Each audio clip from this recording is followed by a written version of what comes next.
Au nom du Père et du Fils et du Saint-Esprit. Amen. Voilà, frères et sœurs bien-aimés, nous terminions hier sur les conséquences de la méditation des heures de la Passion sur notre très saint Seigneur.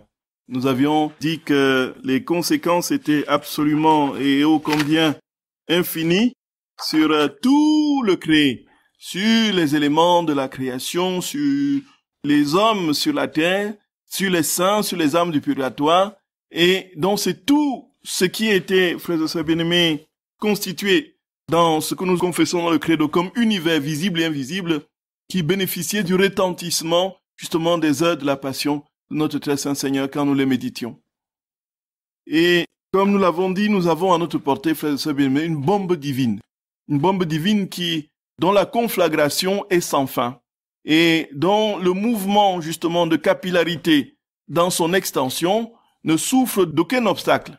Rien ni personne ne peut empêcher Dieu, frères et sœurs d'amour, de manifester la plénitude de sa vie aux créatures, quelles qu'elles soient. Et nous avons dit, frères et sœurs d'amour, c'est ce qui a été absolument incompréhensible pour une intelligence humaine. Nous avions dit que nous avions la possibilité de consoler notre Seigneur. Nous avions la possibilité de le déclouer de la croix, de lui enlever ses couronnes d'épines, de lui enlever les clous, frères et sœurs bien-aimés.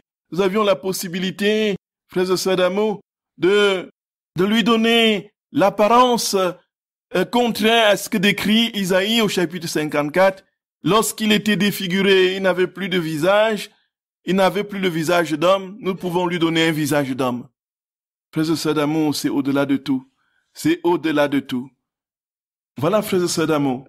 Alors, il s'ensuit que lorsque nous sommes dans ces vérités et que nous comprenons ce que nous pouvons faire par le simple biais des heures de la Passion, nous ne pouvons pas ne pas demander pardon au Seigneur pour toutes nos négligences dans ce domaine.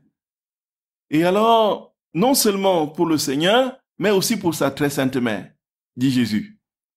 Il y a des conséquences pour sa très sainte mère. Qu'est-ce qui se passe pour Marie? Le Seigneur le dit à Luisa Picaretta, frères et sœurs bien-aimés, au tome 11, en octobre 1914. Donc j'ai oublié de mentionner la date précise. Un jour, alors que j'en étais à l'heure où la céleste maman participa à l'ensevelissement de Jésus, je me tenais près d'elle pour la consoler. En fait, je ne faisais généralement pas cette heure et j'hésitais à la faire. Sur un ton suppliant et plein d'amour, Jésus béni me dit, « Ma fille, je ne veux pas que tu omettes cette heure-là. » Donc nous comprenons bien que c'est les heures-là qui suivent les heures de la Passion, la désolation de la Vierge Marie. Donc Jésus dit très clairement à Luisa de ne pas laisser tomber cette heure. Et il dit pourquoi? Il dit, « Tu la feras par amour pour moi et en l'honneur de ma maman. Sache que chaque fois que tu la fais, ma maman se sent comme si elle revivait sa vie terrestre et reçoit la gloire et l'amour qu'elle me donnait. Quant à moi, je ressens sa tendresse maternelle, son amour et toute la gloire qu'elle me donnait.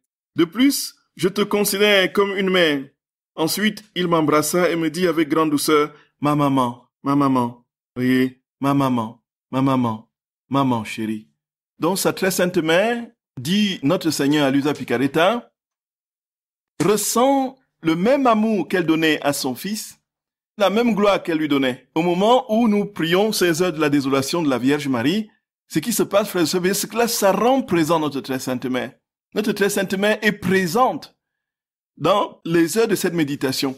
Et puis, elle donne d'une manière parfaite, d'une manière naturellement, puisque ses actes étaient aussi ceux de Dieu, puisqu'elle vivait totalement et pleinement dans la divine volonté, ces actes donc étaient complètement, concrètement, des actes divins. Et alors, nous permettons que notre très sainte mère, de nouveau, voyez, redonne cette même gloire, cette parfaite adoration, ce même amour à son fils lorsqu'il la descendait de la croix et lorsque, frères et sœurs bien-aimés, elle le tenait dans ses bras maternels.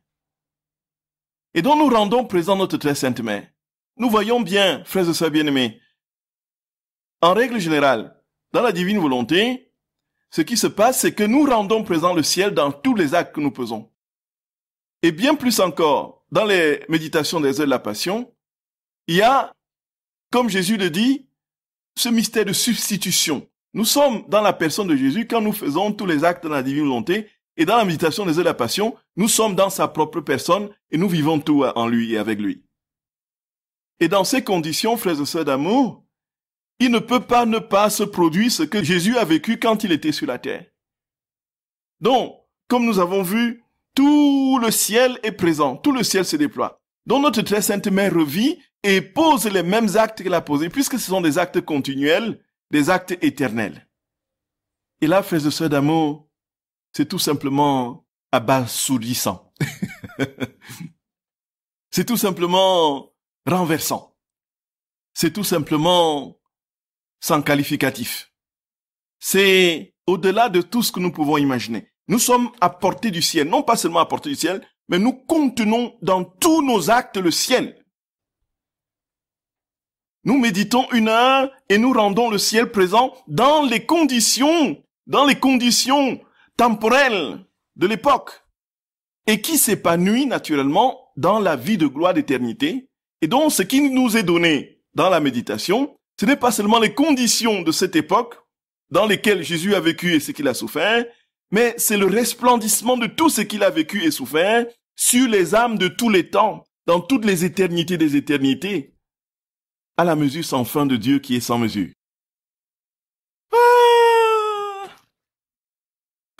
Frères et sœurs bien-aimés, frères et sœurs d'amour, nous nous rendons compte que nous sommes déjà au ciel. Nous sommes déjà au ciel, frères et sœurs bien-aimés. Nous sommes déjà au ciel. Et Jésus dit, nous rendons présence à très sainte mère. Frères et sœurs d'amour, c'est vrai aussi, comme on le dira jamais assez, c'est vrai aussi pour tous les mystères de la foi chrétienne. Notre très sainte mère, comme dit Padre Pio, accompagne tous les prêtres à l'autel. Et s'ils savaient seulement que notre très sainte mère était à leur côté pour les accompagner à l'autel, mais ils ne seraient pas dans les sacristies en train de chahuter comme ils le font avant la messe. Voyez un peu. Et on passe tout le monde entier en revue que l'on critique avant le signe de croix de l'ouverture de la messe, voyez. La Vierge, vous imaginez notre très sainte mère qui aide le prêtre à s'habiller. Notre très sainte mère qui l'aide à se recueillir, qui avance en procession avec lui et qui l'accompagne à l'autel de son fils. Parce que la mère ne quitte jamais le fils. La mère ne quitte jamais le fils, frères et sœurs d'amour. Nous rendons compte. La mère ne quitte jamais le fils. Là où est le fils, là est la mère. Vous êtes d'accord, frères et sœurs bien-aimés? On parle du syndrome de la mère juive. Mais Maman Marie, c'est une juive, hein?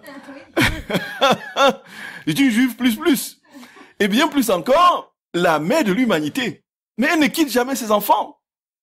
Elle ne les quitte jamais, frères et sœurs d'amour. Elle ne quitte jamais son fils.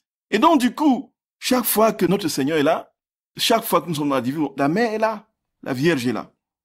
Il n'est donc pas étonnant que les méditations des heures de la Passion font advenir Marie, l'actualisent dans l'offrande de sa personne, dans son amour et dans les soins qu'elle a portés à son fils au cours de son existence terrestre, cette fois-ci, nimbée du coefficient de gloire dans laquelle elle vit aujourd'hui. Voyez, frères et sœurs bien-aimés. Et ça, l'éternité même ne suffira pas pour comprendre ces mystères. Et alors, après, il y a les conséquences pour l'âme même qui médite.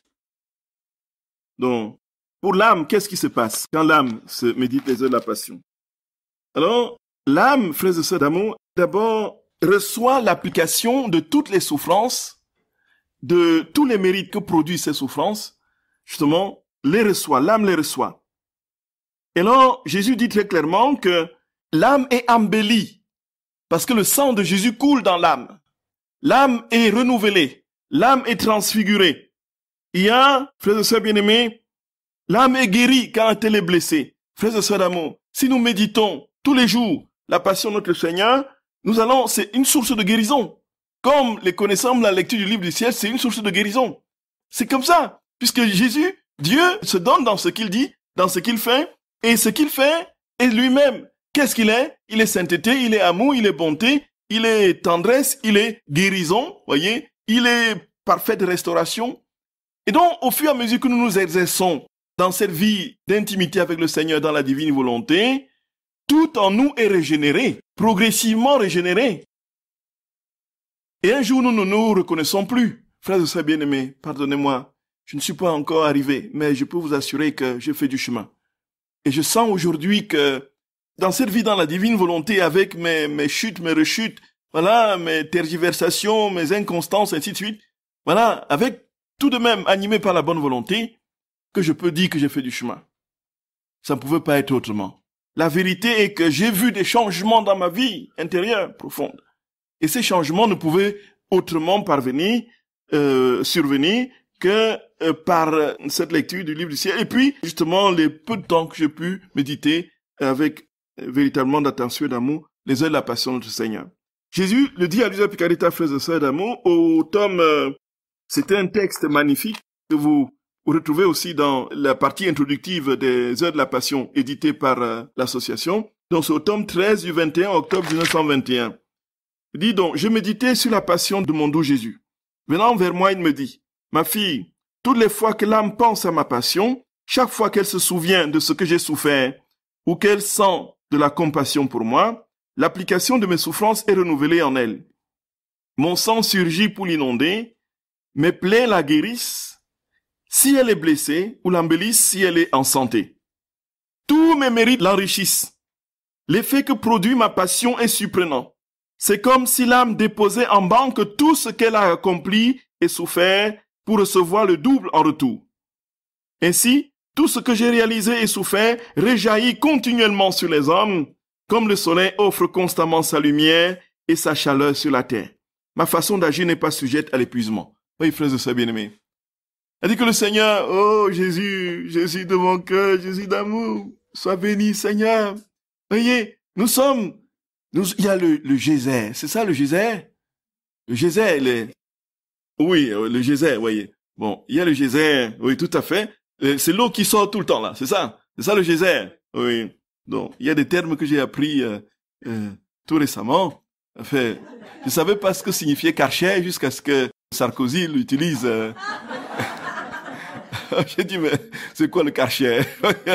Oui, exactement. Donc, en fait, il y a l'effet du geyser et du Karcher, conjugués.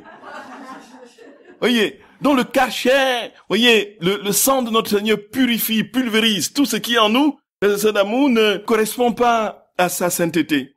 Et là, il purifie. Et puis, il nous régénère par le geyser, voyez, de son sang. Voyez. Ah, Gloria, Gloria, Gloria, Gloria. Ah là là là là là là. C'est fou. C'est fou. Et donc le Seigneur dit, ce qu'il a mis en banque par ses souffrances, sa passion et sa mort, nous retourne en double. Donc, notre Seigneur dit qu'il place en banque et nous récoltons en retour le double. C'est ça en fait. Il dit que tous les mérites rejaillissent sur nous en double. Mais frères et sœurs d'amour, c'est tellement à notre portée qu'on se dit, mais pourquoi on n'est pas saint le lendemain, quoi? Voyez? Quand on comprend ces vérités, pourquoi on n'est pas saint le lendemain? C'est là qu'on comprend vraiment le poids de la nature humaine et les conséquences du péché originel. C'est vraiment, ça a été tout ce qui est nécessaire, c'est que l'âme le désire. Aussi souvent que l'âme le désire, elle reçoit les fruits de ma vie. Si elle se souvient de ma passion vain, ah là là, bien l'autre est en train de s'amuser avec nous, là. Ouais. Ça ne lui plaît pas tout ça. Ça ne lui plaît pas tout ça. Un jour, un premier samedi du mois, j'étais en train de prêcher. Et puis ce sont le premier samedi du mois, justement.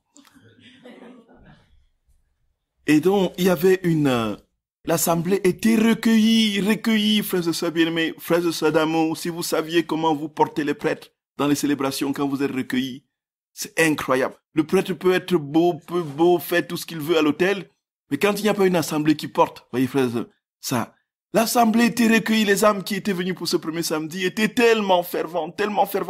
Tout le monde était à genoux dans une prière intense, fervente. Le chapelet, le rosaire venait de se dérouler dans des conditions, et on sentait la présence de Dieu. circulait dans l'église. Dieu était présent, frères et sœurs bien-aimés.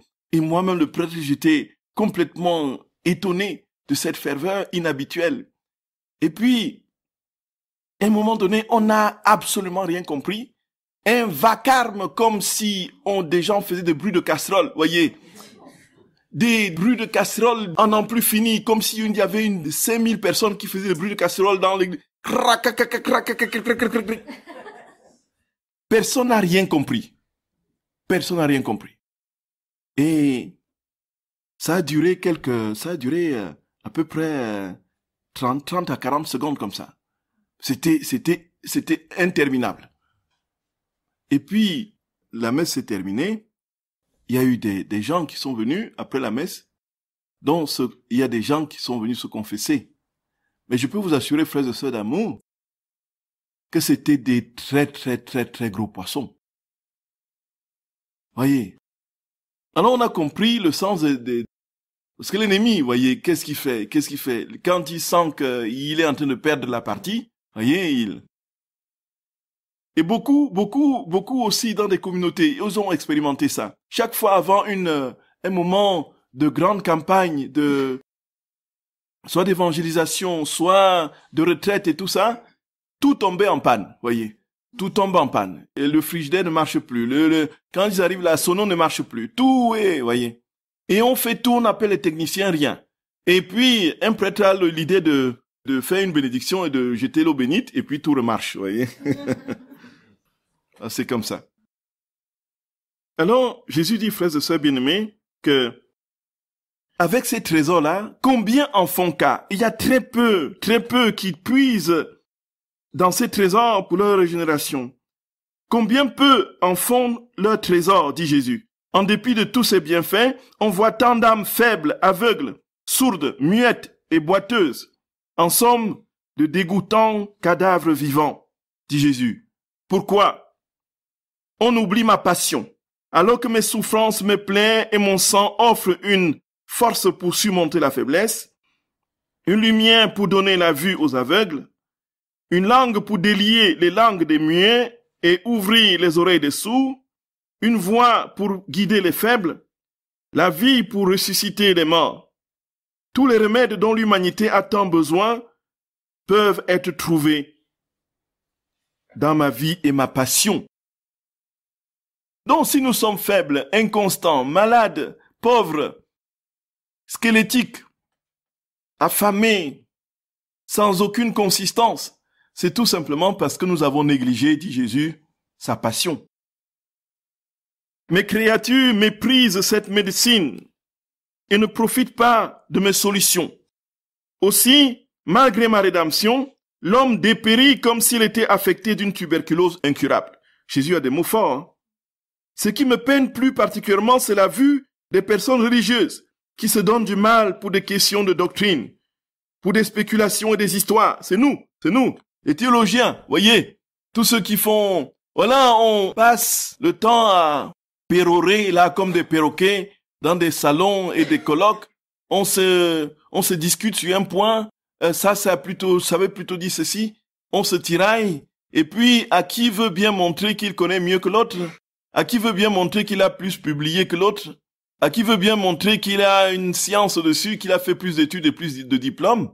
Alors, on discutaille et on s'entend parler. Voyez, on s'entend discourir.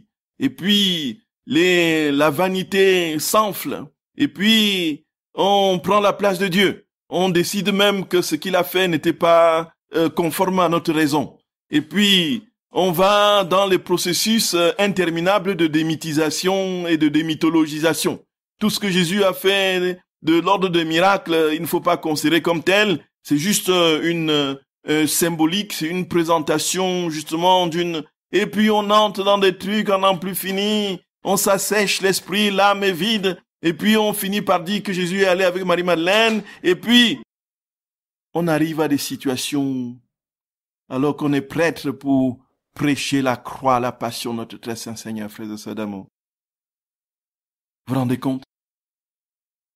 Et puis, Jésus dit, on passe le temps dans des histoires, dans les personnes religieuses qui se donnent du mal pour des questions de doctrine, ainsi de suite, mais qui n'ont aucun intérêt pour ma passion. Trop souvent, ma passion est bannie des églises et de la bouche des prêtres. Leurs paroles sont sans lumière et le peuple se retrouve plus dépourvu que jamais. Donc, si nous les prêtres, nous voulons avoir l'éclat de la gloire de Jésus qui descend sur les âmes, l'éclat de son amour, de sa sainteté, l'éclat de sa puissance, l'éclat, frères et sœurs bien-aimés, de sa douceur et de son humilité, si nous voulons avoir l'éclat de cette dépossession de soi qu'il a constituée, alors qu'il est créateur, qu'il a constitué humain, dans une condition humaine finie, limitée, malgré sa divinité qui le charriait, si nous voulons voir Dieu habiter parmi les hommes, prêchons la passion, prêchons la croix. C'est ce que Jésus dit. C'est ce que Jésus dit, frères et sœurs bien-aimés. Jésus dit, les prêtres ne font plus cas de ma passion. Tout cela, ils l'ont mis aux oubliettes et puis ils ont enflé leur ego par des considérations vaniteuses, des spéculations oiseuses, inutiles, qui les dessèchent et perdent les âmes.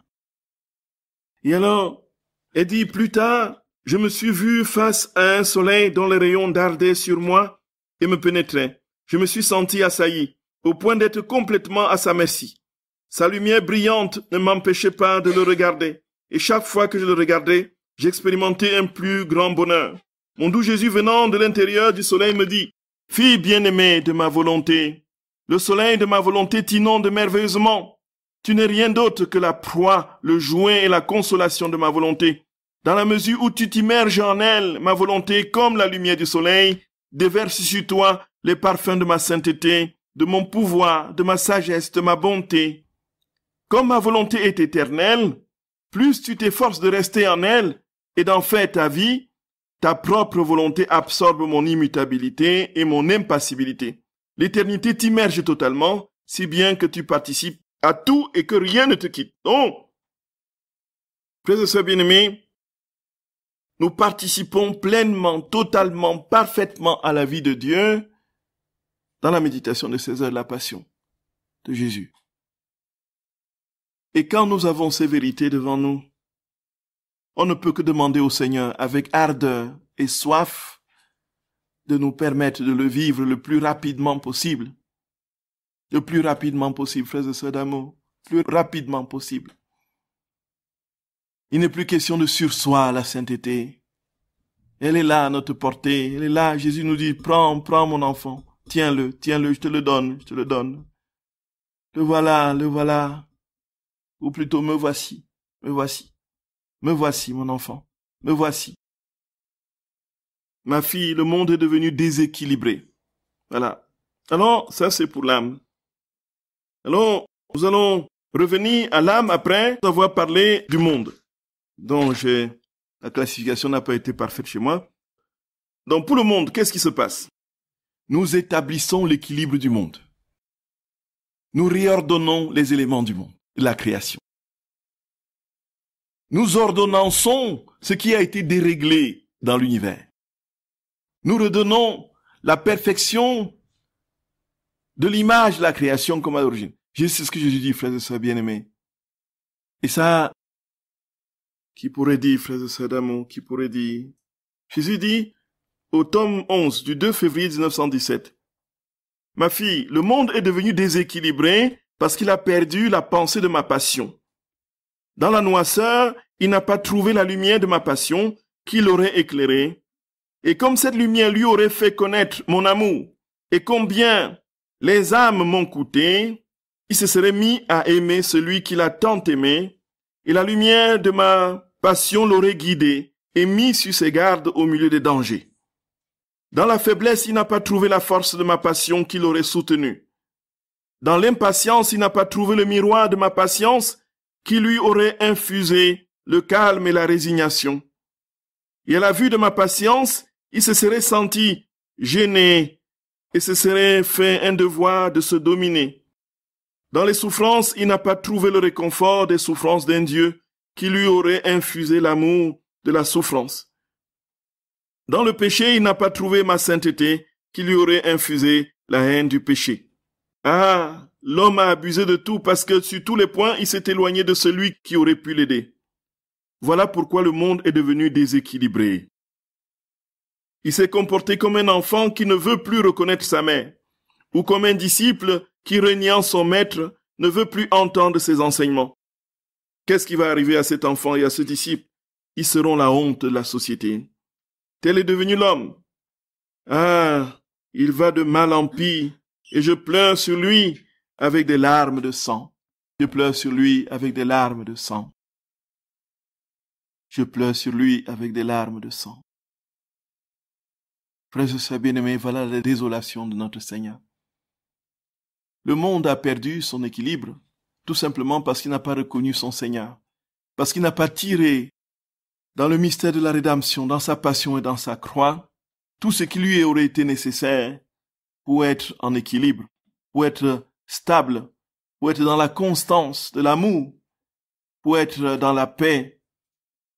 Et quel que soit, Jésus dit, frères et sœurs bien-aimés, quel que soit ce que l'homme fera aujourd'hui pour tenter de retrouver cette harmonie cosmique, même sur le plan justement du respect de la création, si Dieu n'est pas au centre, si Jésus n'est pas au centre, tous les efforts humains seront vains. Et tous ces efforts ne seront que, encore une fois, l'occasion de charrier, de porter les intérêts personnels, partisans, idéologiques et financiers de ceux qui tentent de promouvoir un respect de la création et de la nature avec en prime les intérêts éphémères qui ne disent pas le nom. Et on ne met pas la charrue avant le bœuf. La création est l'œuvre de Dieu. Elle vient de Dieu, frères et sœurs d'amour. C'est Dieu qui a façonné tous les univers, visibles et invisibles, comme nous le confessons dans le credo. Et c'est lui qui a établi les lois naturelles qu'il maîtrise dans sa perfection. Et s'il y a des règlements, c'est que le cosmos a été touché, justement par le mal originel que l'homme a perpétué dans les extravagances, justement, de la méchanceté et de toutes sortes d'actes nocifs à cette création. Et tenter de sauver la création sans passer par celui qui l'a créée, serait peine perdue. Et l'on voit, frères et sœurs d'amour, on l'a établi, cette coïncidence et cette correspondance assez surnaturelle entre ce qui se vit dans un lieu et comment le lieu prend forme et se déploie. Les saints qui sont passés dans des lieux ont transfiguré non seulement les âmes, mais parfois même ont transfiguré, frères et sœurs bien-aimés, la nature. Le monachisme occidental, avec les effets bénéfiques de cette redécouverte d'une profondeur dans la méditation, la lectio divina, la méditation de la parole de Dieu, le travail manuel et la prière conjuguée, a non seulement donné cet héritage spirituel à la chrétienté, mais aussi, frères et sœurs bien-aimés, dans tout ce qui est reflorescence de la nature, qui a été aussi à la pointe que les bénédictins. Et certains historiens ont établi un parallélisme entre la progression des Vandales dans le IVe siècle, justement de l'Église, et la désertification au Sahara. Et lorsque les moines, justement, lorsqu'on avait cette découverte du monastère de Saint-Macaire, qui a été faite tout récemment par Michael Maskin, au début du XXe siècle, qui, dans un désert absolument aride, a non seulement fait cultiver des plantations en n'en plus fini, de fruits qui surabondaient, et un monastère qui s'est construit miraculeusement, les dons qui arrivaient chaque jour en compte-gouttes, exactement et précisément ce qu'il fallait pour construire le monastère, et Matthias Maskin qui en très peu de temps a regroupé une centaine de moines qui sont aujourd'hui plus de 120, frères et sœurs bien-aimés, ils ont fait refleurir le désert. Là où est la prière et l'amour, frères et sœurs bien-aimés, la nature suit. La nature suit. Naturellement, le sens du respect de la nature, non seulement est aiguisé, mais il y a comme une sorte de communion de symbiose entre les âmes et les lieux où ils vivent. Et bien plus encore, lorsque la croix de notre Seigneur est plantée, lorsque ce sont des âmes qui invoquent le sang de Jésus, ce sang qui coule à profusion, lorsqu'on l'invoque en vérité, si nos yeux s'ouvraient pendant la messe, et que lorsque le prêtre porte le calice et soulève ce calice, frères et sœurs bien-aimés, nous verrions le sang de Jésus dégouliné. Et au fur et à mesure de l'intention du prêtre qui demande que ce sang coule sur les âmes, nous verrions ce sang parcourir des kilomètres et des kilomètres pour aller en Espagne, pour aller en Israël, pour aller en Amérique latine, pour aller au Pérou, pour aller au Groenland, pour aller en Afrique. Voyez un peu, nous verrions le sang de Jésus prendre le TGV divin, voyez. Le TGV, c'est pâle, c'est quoi ça? 300 km à l'heure. Au grand maximum, voyez.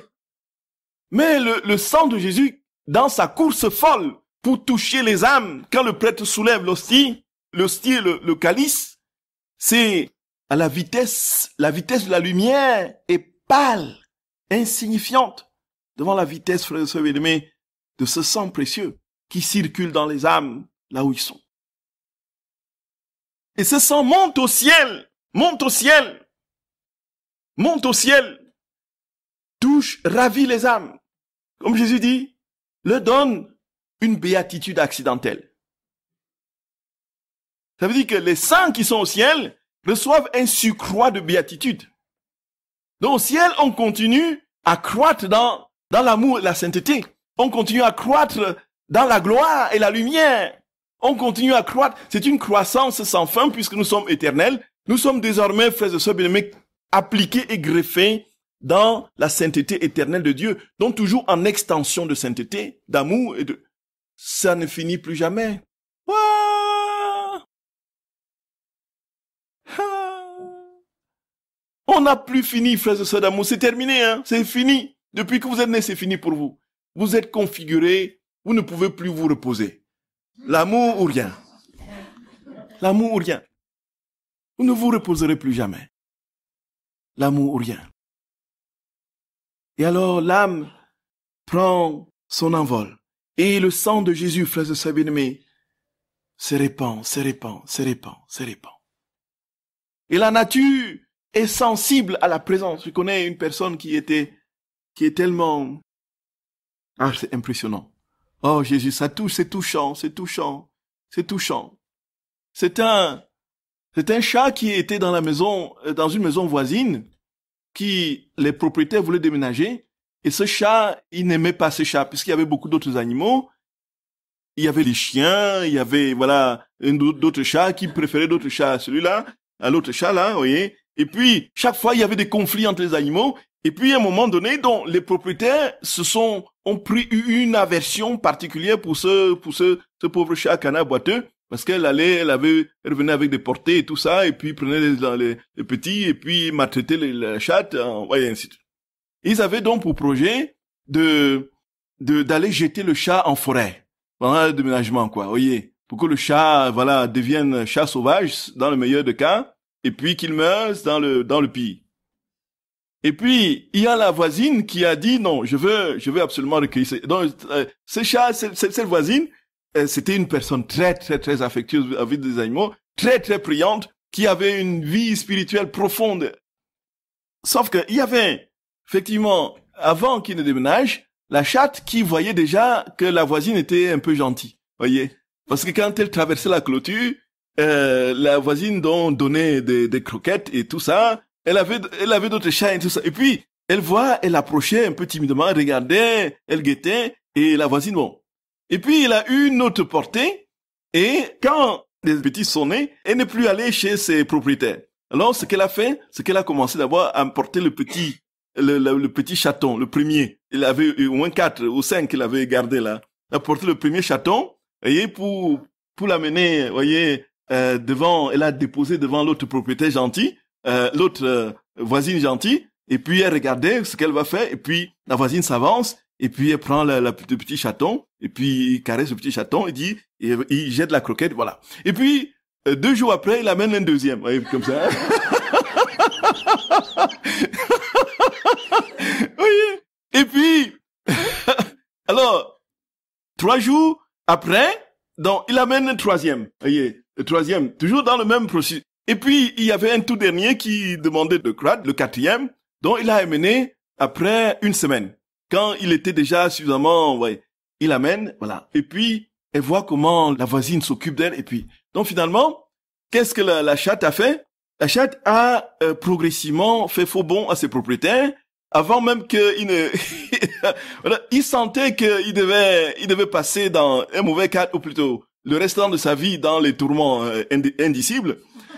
Et puis, elle est arrivée donc chez la voisine et finalement, elle a déposé ses enfants, elle a déposé ses bagages chez la voisine. La voisine s'est merveilleusement occupée. Les petits ont grandi et puis elle a donné aux personnes. Et la chatte est restée d'une fidélité incroyable. Et ce qui se passe, c'est que c'est cette chatte-là, cette personne a sa maman qui est très très âgée et qui est en grande souffrance.